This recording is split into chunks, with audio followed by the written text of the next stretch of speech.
मुझे कोई गाइड करने वाला नहीं था और मैं हाथ पर मारता रहता था इधर से। कंपनी मुझे टूर पर भेजती थी, कभी दिल्ली, बॉम्बे, चेन्नई, कोलकाता, मार्केटिंग के आदमी थे, भेजते थे। मेरे सारे कलीग है ना, रात को 7 बजे, शाम को 7 बजे जब मार्केट बंद हो जाता था, सारे कलीग कहीं किसी सिटी में मिल जाते थे तो पार्टी करते थे ढक्कन खोलकर। किस चीज का ढक्कन खोलकर पार्टी करते हैं, यूपी पहले को समझाने की जरूरत है, समझ गए ना आप? सारे दोस्त ना पार्टी करते थे ढक्कन खोलकर। जिस समय वो पार्टी ढक्कन खोलकर करते थे ना, उस समय हम 50 रुपए इन्वेस्ट करते थे दोस्ती के नाम। दोस्ती करने में माहिर आज नहीं है, हम बचपन से किसी से भी कहीं पर भी हम दोस्ती कर लेते थे। ये दोस्ती का गुण महिलाओं में भी बहुत अच्छा होता है, लेकिन इंडियन कल्चर के हिसाब से महिलाएं महिलाओं से दोस्ती कर लेती है, लेकिन पुरुषों के अंदर ये दोस्ती करने का गुण बहुत माइनस में होता है। 3 लेडीज अनजान कहीं खड़ी है, चौथी लेडीज आएगी, ऑटोमेटिक लेडीज के बीच में चली जाएगी, लेकिन 3 मर्द खड़े हैं, चौथा मर्द आएगा, दूसरी जगह लाइन लगा लेगा, 3 के बीच में नहीं जाएगा। ये फंडामेंटली गुण है जो प्रकृति ने हमें इंडिया में दिए हैं, इसको समझिए। दोस्ती करने के जो गुण होते हैं वही टॉप पे ले जाते हैं, यानी रिलेशनशिप बनाना जिस दिन आप सीख गए, उस दिन इस बिजनेस में कहीं पर भी आप कामयाब ना हो, ऐसा संभव ही नहीं। अब 50 रुपए ले जाते थे और ये पता लगाते थे कि कौन सा ऑटो वाला है जो शकल से पढ़ा लिखा लगता है और मजबूरी से ऑटो चला रहा है, उससे हमें दोस्ती करनी। हम निकल जाते, सब ऑटो वालों को देखते रहते। जो ही मुझे कोई सिस्टमेटिक ऑटो वाला दिखता है जिसने कपड़े अच्छे पहने के, प्रेस करके पहने हुए, बाल वाल जमे हुए, दाढ़ी मूंछ एकदम सेट किया हुआ, शकल से पता चल जाता है ये पढ़ा लिखा है। हम 50 रुपए जाकर पहला इंट्रोडक्शन देते। जब भी पहले इंट्रोडक्शन में आप अपने आप को मजबूत बताओगे तो सामने वाला कभी आपसे दोस्ती करेगा ही। इसलिए मत बोलो मैं इतना बड़ा आदमी हूं, ये हूं, कोई आपसे बात भी नहीं करेगा। पहले इंट्रोडक्शन में आपको उसके लेवल का बनना पड़ता है, तब सामने वाला आदमी आपसे बात करना शुरू करेगा।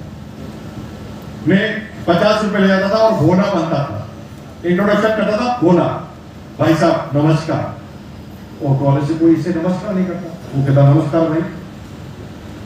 मैंने कहा भैया मैं कलकत्ता में पहली बार आया हूं, मुझे कलकत्ता घूमना है और मेरे पास 50 रुपए हैं, ये 50 रुपए लो और कलकत्ता घुमाओ।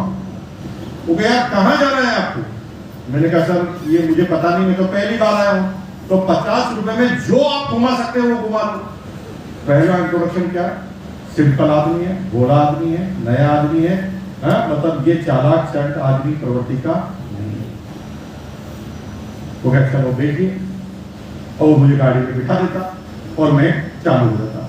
मेरा मकसद घूमना था ही, मैं बातें करना चाहता था। अब मैं वो ऑटो चलाता हूं, मैं पीछे से बातें करता, तेरा नाम क्या है, तो तू किस गांव का है, तू कितना पढ़ा लिखा है, तू ऑटो क्यों चलाता है, तू ऑटो ही क्यों चलाता है, इतना पढ़ा लिखा होने के बाद ऑटो चलाना तेरी क्या मजबूरी है? क्या बोलता था? इतने पढ़े लिखे होने के बाद ऑटो चलाने तेरी क्या मजबूरी है? इसे कहते हैं दुखती हुई नक पर पैर रखते हैं। जो ही मैं बोलता तेरी क्या मजबूरी है, वो बोलना चालू कर देता। भाई साहब जब मैं छोटा था ना तभी माँ बाप मर गए, फिर 2 बहनों की शादी की और बड़े संघर्ष, अब उसको कोई सुनता ही नहीं, मैं सुन रहा हूं। बेचारा सब जो दिखता वो उसको सुना देता, उसकी तो कोई सुनने वाला ही नहीं। दोस्ती का रूल नंबर 1, सुनोगे तो पक्के दोस्त बन जाओगे, इसलिए सुनना सीख लो, लोगों की सुनना सीख लो। और वो बोलना चालू करता, ये हो गया वो हो गया, मैं बड़ा गहराई से सुनता। मैंने कहा ये ऐसा बहुत बुरा हुआ आपके साथ, बिल्कुल बिल्कुल बिल्कुल भगवान ने इंसाफ नहीं किया आपके साथ। धीरे धीरे वो मेरे नजदीक आता। भाई साहब 1 घंटे के अंदर तो हम पानी पूरी खा लेते थे, कंधे पर कट्टा हाथ रख के 1 घंटे में इतना कन्वर्ट कर लेते, पानी पूरी खा लेते थे। और पानी पूरी खाते खाते अब वो राज की बात बताता था क्योंकि अब वो मेरा यार बन गया। यार बनाओगे तो ही राज निकलेंगे, जब तक यार नहीं बनाओगे राज निकलेंगे ही नहीं। इस प्लान को जब तुम बताने जाते हो तो प्लान बताने से पहले जरूरी है दोस्ती करना। हम क्या करते हैं, बिना अपने इंट्रोडक्शन दिए सीधा ही प्लान बता देते हैं। अरे भाई प्लान तो बहुत दूर की बात है, वो पहले तुम्हारे ऊपर ही शंका करना। तुम पहले उसे दोस्ती तो करो, कंफर्टेबल तो हो जाओ, फिर तुम जब कंफर्टेबल हो जाओगे दुनिया के सारे प्लान सामने वाले को समझ में आ जाए। इंट्रोडक्शन पहले तो कर दो। अब जब दोस्ती मजबूत हो जाती थी तो वो राज की बात बता रहा, भाई एक बात बताओ। मैंने कहा बता भाई, हमारे यहाँ पर एक मनीष मार्केट है, इंपोर्टेड मार्केट, दुनिया की सारी इंपोर्टेड आइटम वहां पर आते हैं, ले चलो, थोड़ा दूर है, चलोगे? मैंने कहा भाई यार चलना तो चाहता था लेकिन अब बजट नहीं है, पैसा नहीं। अरे तेरे से पैसा लेंगे क्या? उल्टा हो गया, दोस्ती होते ही उल्टा हो गया, तेरे से पैसा लेंगे, तेरे से।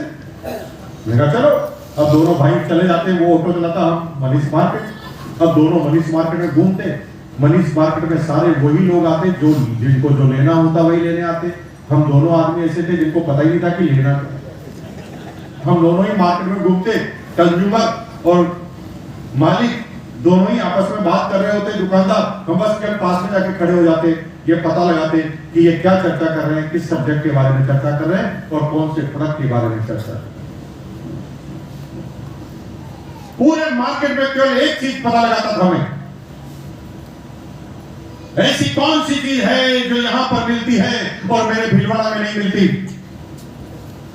साला यहां से उठा के ले जाऊंगा और भीलवाड़ा में बेच दूंगा,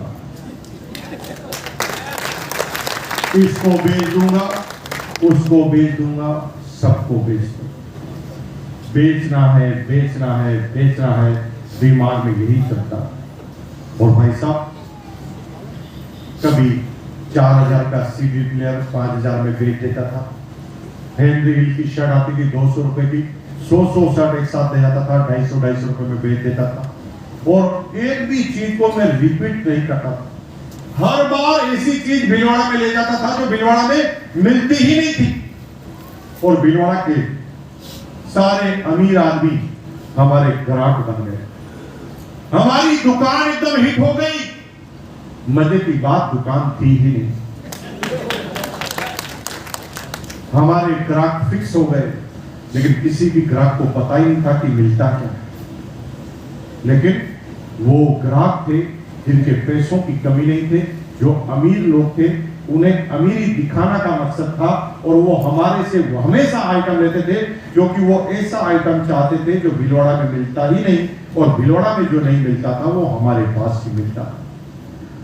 सारे अमीर लोग हमारे घर के सामने आके कार रोकते, हमें घर के बाहर बुलाते और 500 रुपए एडवांस देते कि सर अगली बार जो भी आइटम लाओ मुझे ही देना, ये 500 रुपए एडवांस।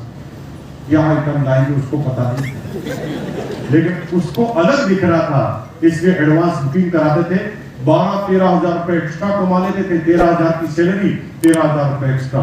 जीवन एकदम आनंदमय, कोई प्रॉब्लम नहीं थी, लेकिन दिमाग भटकता रहता था, कुछ न कुछ करना है।